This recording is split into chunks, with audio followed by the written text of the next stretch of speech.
Hello student, आज हम exercise 14.1 का क्वेश्चन नंबर 24 डिस्कस करेंगे। जिस क्वेश्चन में आपको गिवन है a dice is throw twice, what is the probability that. एक डाइस है उसको 2 टाइम जो है वो थ्रो किया गया।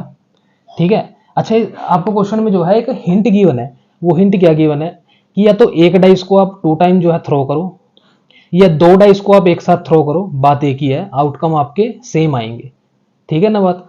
तो अब यहां पे बात करते हैं कि उसने क्वेश्चन पूछ लिया आपसे कि 5 will not come up either time, यानी कि 5 जो है एक बार भी ना आए किसमें, आउटकम्स में, या कम से कम एक बार आए, एटलीस्ट वंस। अगर कम एटलीस्ट मिल जाए आपको लिखा हुआ तो इसका मतलब ये है कि कम से कम तो एक बार आना चाहिए, लेकिन ज्यादा जितनी मर्जी बार भी आ सकता है ना।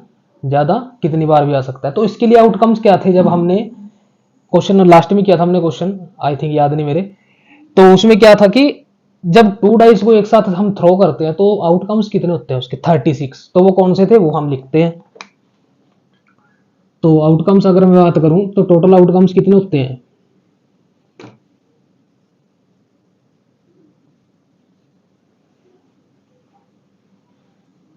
टोटल आउटकम्स कितने हैं, 36 है।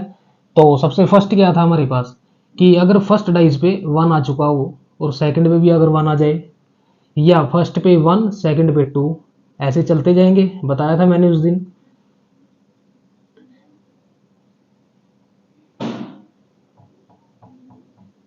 ठीक है ना। फिर क्या हो जाएगा, 2 1, फिर 2 2, ठीक है ना, 2 3, 2 4, फिर 2 5, 2 6, फिर क्या हो जाएगा, 3 1, 3 2, 3 3, 3 4, 3 5, 3 6, ऐसे चलते जाएंगे। फिर 4 के लिए हो जाएगा सेम, है ना। पॉसिबिलिटी तो यही है हमारी। तो ये हमारे पास 4 4 के लिए भी हो चुका है। अब 5 5 के लिए भी कर देंगे। 5 के लिए क्या हो जाएगा, 5 1, 5 2, 5 3, 5 4, 5 5, 5 6। फिर 6 के लिए 6 1, 6 2, 6 3, 6 4, 6 5 और 6 6। अब उसने फर्स्ट क्वेश्चन आपको पूछा है कि जो 5 है, 5 will not come up either time, यानी कि दोनों टाइम जो है आपका, जब दो टाइम है ना यहाँ पे 1 2, जब दोनों टाइम आपका 5 ना आए, ऐसे कितने नंबर है तो वो काउंट करें। तो वो है 1 2 3 4 5, क्योंकि इसमें तो 5 है, 1 टाइम तो है। यानी कि फर्स्ट वाली लाइन में 5 हो चुके हैं, सेकंड वाले में भी 5 हो जाएंगे, थर्ड वाली में भी 5 हो जाएंगे, ठीक है ना। फोर्थ वाली में भी 5 हो जाएंगे, सिक्स वाले हम कंसीडर नहीं करेंगे। तो यही कितने हो गए, ये हमारे पास यहां से लेकर यहां तक कितने हो गए, 5 5 5 कितने हो जाएंगे, 20। साथ में यहाँ पे 5 यहाँ पे आ जाएंगे, 1 2 3 4 एंड 5। यानी कि अगर मैं बात करूं प्रोबेबिलिटी की, प्रोबेबिलिटी के लिए फॉर्मूला क्या था, number of favourable outcomes upon में टोटल नंबर ऑफ आउटकम्स। अगर मैं कहूं कि 5 will not come up either time, जब दोनों टाइम जो है 5 ना ही आए, उसके लिए प्रोबेबिलिटी कितनी बढ़ गई हमारे पास, 25 नंबर तो आए हमारे पास नंबर ऑफ फेवरेबल आउटकम, और टोटल कितने थे, 36। ये था आपके पास फर्स्ट क्वेश्चन। ठीक है ना बात।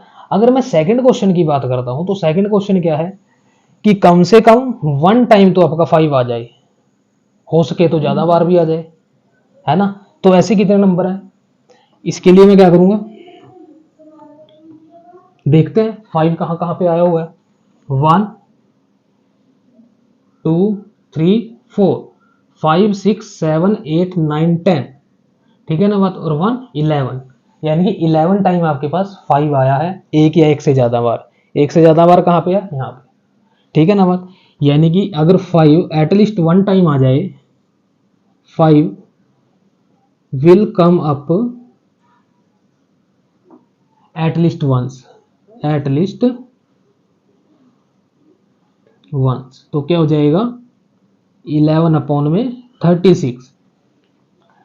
अगर मैं कहूं इसका अनदर मेथड भी है तो वो क्या होगा, देखो जरा ध्यान से, पी के ना होने की प्रोबेबिलिटी क्या हो जाएगी, देखते हैं जरा। अगर मैं अनदर मेथड की बात करूं, अनदर मेथड, तो क्या हो जाएगा 5 will come up at least once, है ना, कि कम से कम एक बार तो 5 आ जाना ही चाहिए।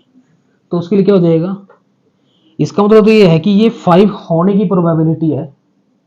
अगर मेरे को निकालनी हो कि ये होने की प्रोबेबिलिटी है, तो यहाँ पे क्या कर देंगे, ना होने की प्रोबेबिलिटी माइनस कर देंगे। तो यानी कि 1 माइनस 5 के ना होने की प्रोबेबिलिटी कितनी है, 5 will not come up either time, है ना, यही तो मतलब हुआ इस बात का। तो इस बात का मतलब ये हो गया कि 1 माइनस कितना हो जाएगा 25 अपॉन में 36। अगर इसका हम एलसीएम फाइंड आउट करें तो एलसीएम कितना आएगा 36, तो 36 वन जा 36 माइनस में 25, कितना आंसर आ जाएगा 11। तब भी आंसर ठीक है, आपकी मर्जी, आप जैसे मर्जी करो, ठीक है ना।